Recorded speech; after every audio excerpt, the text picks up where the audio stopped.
Lyon demain, le quart d'heure lyonnais, toute l'actualité chaque matin. Gérald de Bouchon. Bonjour à toutes et à tous et bienvenue dans ce quart d'heure lyonnais spécial été. Dans cette édition, nous partirons à la rencontre de l'Air de Jus, un bar à jus en triporteur. Alors que les chiffres sont alarmants concernant le dernier rapport du GIEC, retour sur une initiative lyonnaise, la société Time for the Planet qui s'apprête à appuyer la création de premières entreprises éco-responsables dès la rentrée. Mais d'abord, le reste de l'actualité avec ces nombreux médecins, infirmiers et aides-soignants des hospices civils de Lyon qui avaient répondu à l'appel du ministre de la Santé pour partir en renfort dans les hôpitaux antillais submergés par la 4e vague de Covid. 10 d'entre eux ont été retenus et sont partis de Lyon hier matin. 5 sapeurs-pompiers du Rhône sont également partis. Dans la région Auvergne-Rhône-Alpes, ce sont 29 sapeurs-pompiers et 27 membres du personnel de santé qui ont décollé hier en fin d'après-midi. 2 avions ont été spécialement affrétés pour l'occasion au départ de Paris. Leur rôle est désormais de désamorcer la tension hospitalière en apportant des bras supplémentaires dans la gestion de l'épidémie. Guadeloupe et Martinique sont confrontés à une forte augmentation des cas de Covid-19 et se trouvent dans une situation alarmante. La Guadeloupe est entrée hier dans une forme de confinement qui rappelle celui du printemps 2020. Les commerces, sauf alimentaires, sont fermés. Une attestation est nécessaire à partir de 20h et en cas de déplacement à plus de 10 km de son domicile. Notez qu'en Martinique, le début du couvre-feu est fixé à 19h et l'attestation de sortie est exigée au-delà d'1 kilomètre de chez soi. Au vu de la situation épidémique dans le département et alors que la baisse du taux d'incidence se confirme, la préfecture ne prévoit pas pour l'instant de nouvelles restrictions. Si le taux d'incidence baisse, en revanche, les hospitalisations pour des cas de Covid-19 augmentent. Le nombre de patients admis à l'hôpital et en réanimation des suites du Covid est en hausse aux HCL. 104 patients sont hospitalisés des suites du Covid-19 aux hospices civils de Lyon, contre 78 il y a 3 jours. 44 sont en réanimation contre 40 3 jours plus tôt. Mais on est encore très loin des pics des premières, deuxième ou troisième vagues. Lyon demain, la radio lyonnaise à écouter partout dans le monde. Plusieurs enquêtes sont en cours à Lyon pour des trafics de passes sanitaires. Le vrai faux document sanitaire se revendrait autour de 200 € pour un prix d'achat d'environ 150. Le parquet évoque également des prix plus bas dans certains cas, de l'ordre de 50 à 70 € à l'achat pour une revente à 150 €. Le phénomène toucherait principalement une population assez jeune. Une centaine de policiers prennent leurs fonctions aujourd'hui sur la circonscription de Lyon. Ils font partie des 1500 personnels sortis des 10 écoles nationales en juillet. Tous les stagiaires débutants évolueront en présence de collègues titulaires, mais les nouveaux venus auront à leur disposition une arme et seront habilités à faire toutes les missions habituelles des gardiens de la paix. Le soleil va être accompagné par une dégradation de la qualité de l'air à Lyon et plus globalement dans le Rhône. L'observatoire Atmo, qui mesure la qualité de l'air dans la région, estime qu'à Lyon, l'air est d'ores et déjà dégradé, notamment à cause de la pollution à l'ozone. L'air est mauvais à Givors, Saint-Genis-Laval et Mions, mais cette dégradation devrait se poursuivre avec davantage de territoires exposés à une mauvaise qualité de l'air. Aujourd'hui et demain, c'est quasiment tout le département qui sera soumis à une mauvaise qualité. Un passage de poussière désertique est également possible et comme le beau temps devrait durer, l'épisode de pollution pourrait lui aussi s'installer. Lyon demain, créateur d'envie. Si l'aire d'autoroute ne vous fait pas rêver, prenez la déviation qui vous conduira à l'aire de jus. Clara Hu a lancé une activité saisonnière éco-responsable mêlant sa passion pour le vélo et ses valeurs écologiques et humaines. Un cocktail qui a abouti à la création d'un bar à jus en triporteur. Clara nous présente le concept de l'aire de jus. L'aire de jus, à l'origine, c'était une entreprise avec un ancien vélo gitane et une remorque à l'arrière.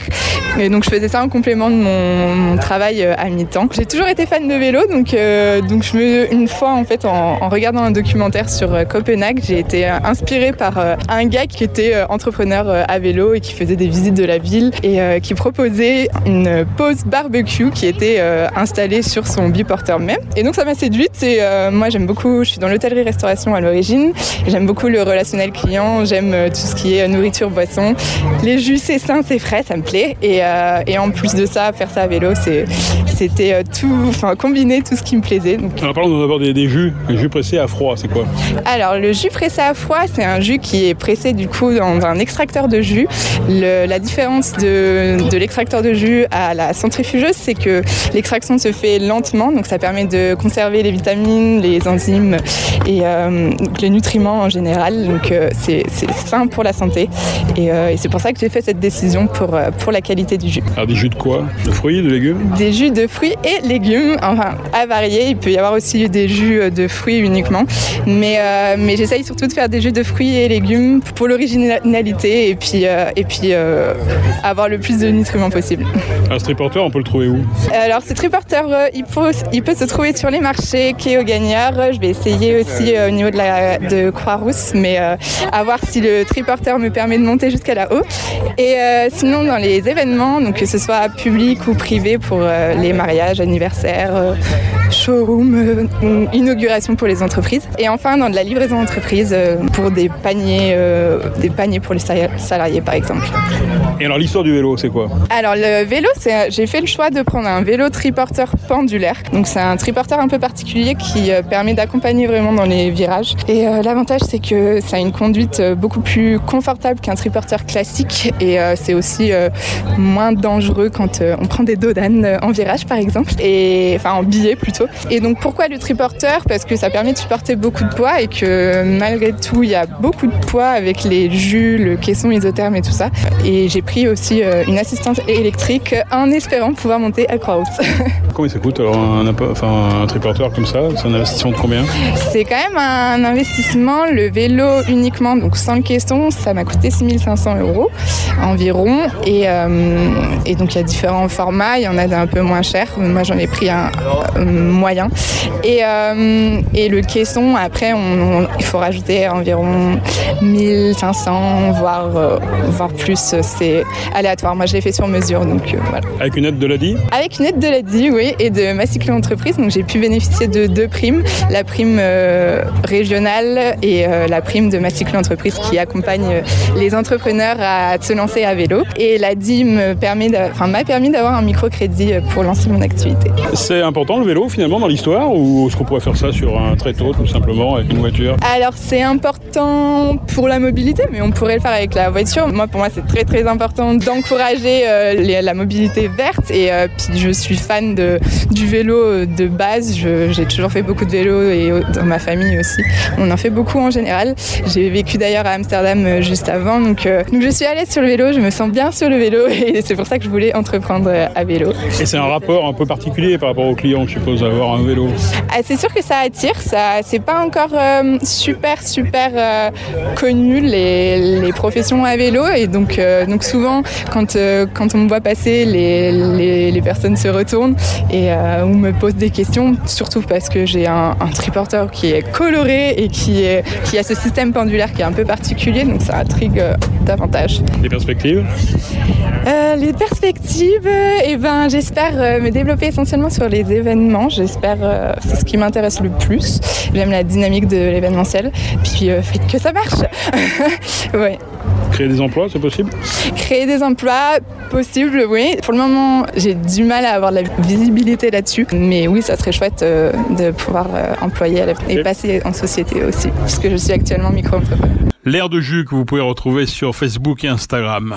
Notez que ce mercredi est censé être le premier jour de concentration suffisante dans l'air de pollen d'ambroisie pour provoquer un risque d'allergie chez les personnes les plus sensibles. Les symptômes sont la rhinite, les démangeaisons du palais, un nez qui coule ou encore de la conjonctivite et jusqu'à la crise d'asthme pour les sujets les plus atteints. Quelques grains suffisent pour donner lieu à différentes pathologies. Notez qu'à Lyon, le réseau national de surveillance aérobiologique a posé des capteurs à 25 mètres du sol sur un toit terrasse à Gerland. D'autres sont en place à Sainte-Foy-les-Lyons, Genasse ou Glazé. Notez qu'en Auvergne-Rhône-Alpes, une quinzaine de sites au total sont équipés pour mesurer les pollens rendus plus agressifs et inflammatoires encore par la pollution. Un léger retard est enregistré cette année sur le front de l'ambroisie. Les conditions climatiques ont eu des conséquences sur la croissance de la plante et sa floraison.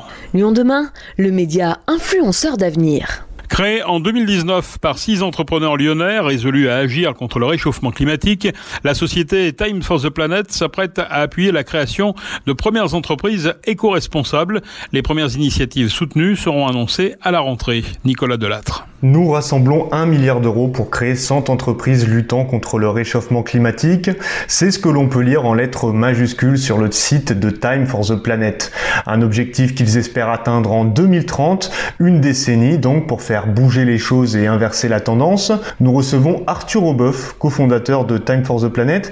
Déjà, est-ce que vous pouvez nous rappeler l'histoire de Time for the Planet, ses débuts ? On est 6 entrepreneurs, on a monté des boîtes dans différents secteurs et quand on a pris conscience de l'ampleur de l'urgence climatique, ça nous a mis une grande gifle comme un peu plein de gens. On a voulu agir et ce qu'on a vite vu, c'est que quand on n'est pas président de la République ou qu'on n'est pas milliardaire, c'est très difficile d'avoir de l'impact. On nous parle du plus grand challenge de l'histoire de l'humanité et nous, on peut acheter une trottinette et faire pipi sous la douche. Et donc, on se sentait démunis et on se disait qu'on manque cruellement d'un outil en tant que citoyen pour avoir vraiment de l'impact. Donc on s'est demandé comment notre expérience entrepreneuriale pourrait nous servir à imaginer un outil dont tout le monde pourrait s'emparer pour vraiment agir à très grande échelle. Et notre vision, c'est que l'entreprise, c'est l'outil parfait parce que par définition, une entreprise, ça transforme nos modes de vie à très grande échelle et c'est précisément ça le sujet. L'idée de Time for the Planet, c'est d'aller détecter des innovations à impact contre les gaz à effet de serre et d'adjoindre donc à ces innovateurs des entrepreneurs dont c'est le métier, donc des gens qui vont trouver un modèle économique viable à ces innovations pour les déployer, pour faire en sorte qu'elles passent à l'échelle et qu'elles aient le plus d'impact possible. Donc nous, on vient réunir des innovateurs et des entrepreneurs, on cofonde les entreprises avec eux et on injecte de l'argent pour accélérer et maximiser le déploiement. Donc votre objectif, c'est 1 milliard d'euros. Oui. Aujourd'hui, quels sont les chiffres ? Où est-ce qu'on en est ? On a lancé il y a 18 mois Time for the Planet. La première année, on a rassemblé 1 million d'euros en crowdfunding. Là, on est à 5 millions d'euros. On a un objectif de 10 millions d'euros cette année. On a reçu plus de 500 dossiers d'innovation. On a présélectionné beaucoup d'innovations avec notre comité scientifique, avec nos évaluateurs. C'est très large Time for the Planet et c'est pas une vision technosolutionniste avec que de la high-tech qui va nous sauver. On a par exemple des batteries sans aucun métaux rares, donc c'est 100% renouvelable. C'est un gros sujet aujourd'hui les batteries parce que pour faire la transition, comme les énergies renouvelables sont intermittentes, c'est-à-dire qu'elles sont produites à des moments où on ne consomme pas forcément en face, il n'y a pas toujours du vent quand vous êtes devant la télé, il n'y a pas toujours du soleil quand votre machine à laver tourne, eh bien il faut stocker cette énergie si on veut pouvoir faire la transition correctement. Et aujourd'hui, le stockage fonctionne uniquement avec des batteries, quasiment uniquement avec des batteries au niveau mondial. Et ces batteries, elles demandent des métaux critiques qui sont très peu disponibles, ou en tout cas les stocks sont épuisables à court terme. Il faut aller injecter des acides à l'autre bout du monde pour aller les chercher. Enfin, ça n'a rien de très sustainable, comme on dit. Et donc là, c'est une technologie de batterie qui fonctionne avec des matériaux 100% renouvelables et qui nous permet d'avoir il n'y a pas de déperdition du facteur de charge, donc c'est aussi un sujet très important. Ça permet d'avoir un gros volume d'énergie et de le conserver. Par exemple, d'avoir une charge en 2021 qu'on utilise en 2027 avec la même quantité d'énergie. Ça, c'est un exemple. Après, il y en a beaucoup d'autres. On a par exemple l'olivine. C'est une roche volcanique, donc c'est une roche de couleur verte. Et cette roche, c'est un consortium de scientifiques de San Francisco qui s'est rapproché de nous, qui l'étudie depuis 10 ans. Et en fait, ils se sont rendus compte que cette roche, quand elle est altérée par les vagues, donc c'est-à-dire quand elle est dans l'eau, sur une plage, et que les vagues passent dessus, elle produit une réaction chimique avec l'océan, donc elle désacidifie l'océan. C'est un processus naturel qui existe depuis toujours. Il y a déjà des plages d'olivine, mais quand cette olivine est sous forme de grains très fins, ça multiplie par plusieurs milliers de fois la vitesse de cette réaction. Alors pourquoi c'est intéressant de désacidifier l'océan ? Tout simplement parce que l'océan, c'est le plus grand puits de carbone du monde, beaucoup plus que toutes les forêts cumulées, beaucoup plus que tout ce que vous voulez. Mais plus il est acide, moins il est capable de capter le carbone. Et aujourd'hui, il arrive doucement à saturation, tant on l'a acidifié au cours des 150 dernières années. Alors il y a une particularité dans votre démarche, c'est que les entreprises qui seront créées, financées par Time for the Planet, elles devront rendre publiques leurs découvertes. Qu'est-ce que ça veut dire à terme et pourquoi cette volonté aussi ? Alors nous, on le sait, quand on crée des boîtes, il y a plein de chances d'échouer, clairement, pour plein de raisons. Et quand on parle d'innovations qui sont cruciales dans une période qui est aussi critique que celle d'aujourd'hui, on n'a pas le droit d'échouer dans notre coin et de priver l'humanité de l'accès à ces innovations. Donc on s'est demandé comment on pouvait gagner à tous les coups et permettre à ces innovations vraiment de ne jamais disparaître, même si nous on échoue. Et pour nous, la solution, c'est le partage. C'est de dire qu'on va gratuitement mettre à disposition de n'importe qui toutes les innovations de Time for the Planet pour que n'importe qui partout ailleurs sur la planète puisse les dupliquer, les commercialiser sans que ça lui coûte un centime, pour qu'on puisse accélérer accélérer l'expansion de ces innovations. Et l'intérêt, c'est que ça fait déjà des marchés et pas seulement des entreprises, donc on est beaucoup plus résilient, mais aussi ça nous fait une R&D à très grande échelle, puisque en open source, on a une obligation, c'est celle de repartager ses propres améliorations avec l'ensemble des possédants de la licence. Donc ça nous permet d'aller plus vite à la maturité des innovations. Finalement, Time for the Planet, c'est un fonds d'investissement, c'est un mouvement citoyen. Comment vous définissez ? Nous, on se définit comme un plan d'urgence pour aller tabasser les gaz à effet de serre le plus vite possible et à la plus grande échelle possible. Et c'est vrai que c'est porté par un mouvement, puisque